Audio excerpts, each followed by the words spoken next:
This exercise is the standing body weight squat.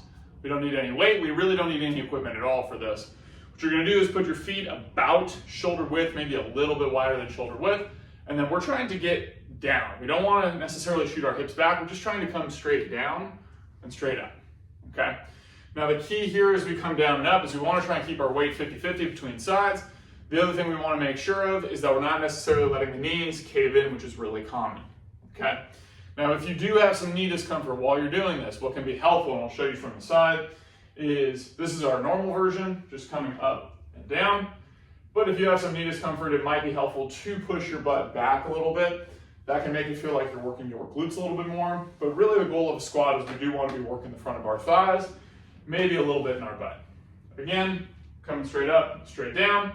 Our goal here is being controlled, making sure we're feeling it in this area. And then something that we can also do is if it feels like you can't get very low, you can turn your toes out a little bit. This will make it a little bit easier to get lower, but you do want to make sure if you do that, that the knees don't come in, okay?